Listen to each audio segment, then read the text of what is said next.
Hello guys! For today's video, pait-paitan muna tayo Dahil nandito tayo ngayon sa hilagang parte ng Luzon, ang Pangasinan. Hindi naman ako deboto pero naisipan naman namin dumaan para magdasal, magsimba at magnilay-nilay muna dito sa simbahan ng Manawag.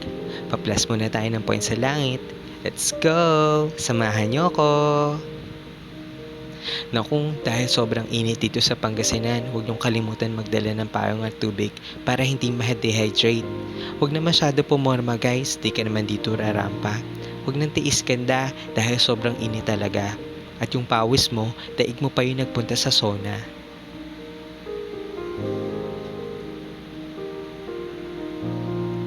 Bago pumasok sa simbahan, tatambad sa inyo ang mga nagtitinda ng santo, rosaryo at iba pa. Ayon sa nagtitinda, ang iba dito ay napabasbasan na, pero syempre para mas makasigurado ka, ipabless nyo na lang din kay Father pagkatapos ng misa. Meron din naman sa loob ng simbahan na isang tindahan kung saan pwede ka din bumili ng mga tulad nito. Ang nagkakaiba lang talaga ay yung presyo. Pero kung wala kang budget tulad ko at mas gusto mo lang ng souvenir, okay na din to.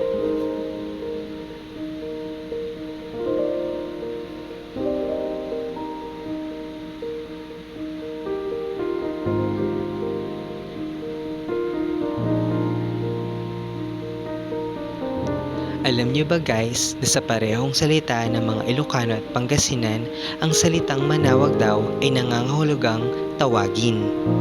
Ito'y hango sa isang kwento ng isang magsasaka na nakakita ng imahe ng isang babae na may hawak ng bata sa taas ng isang puno na binabalot daw ng isang matinding liwanag.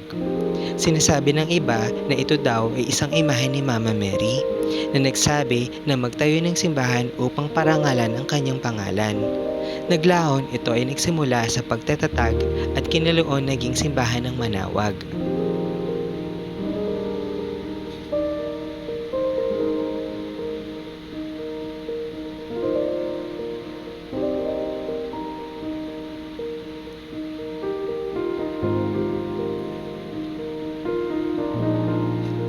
Madami talaga nagpupunta dito sa simbahan, mapatiboto ka man o hindi, pero bakit nga ba? Ang Lady of Manawag o ang Nuestra Señora del Santísimo Rosario de Manawag ay para sa mga nangangailangan, kailangan ng tulong at may mga sakit. Pero syempre, hindi naman natin kailangan talaga ng dahilan para magsimba, diba? Sapat na lagi na natin maalala si Lord. Ayon sa iba, sadya daw mapaghimala ang Lady of Manawag. Oo, mali si Ate Nora, may himala.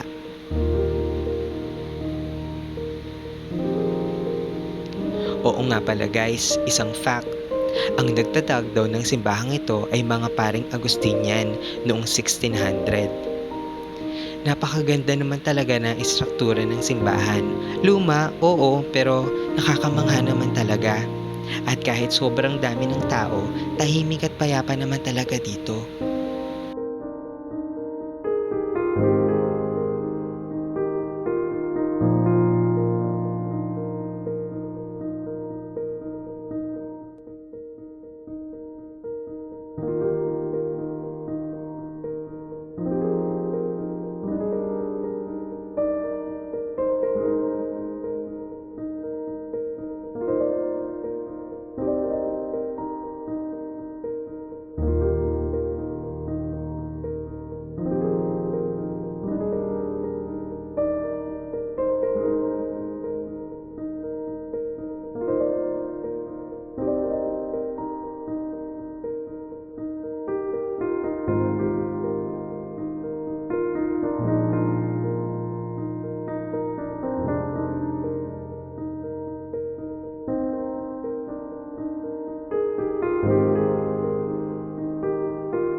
Tulad ng ibang simbahan, meron din ditong isang lugar kung saan pwede kang magtirik ng kandila para sa iyong mga dasal at kahilingan. Isama mo na din yung taong di marunong magparamdam at nakakaalala lang kapag kailangang umutang. Char! Meron din dito palang isang replika ni Mama Mary kung saan pwede kayong magpa-picture.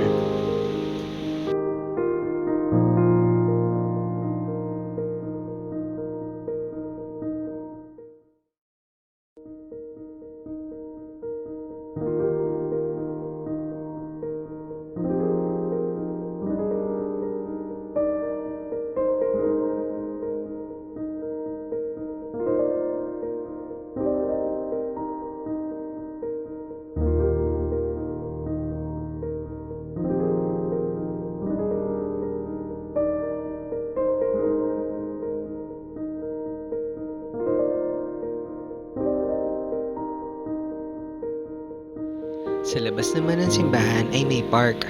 Pagkatapos magdasal at magsimba, pwede naman kayo dito kumain. Pero syempre, huwag natin sanang gawing luneta ang simbahan ng manawag.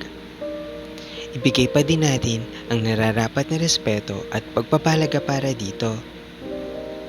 Dahil dyan, salamat guys! Samahan niyo ako ulit sa mga trip ko. Ingat!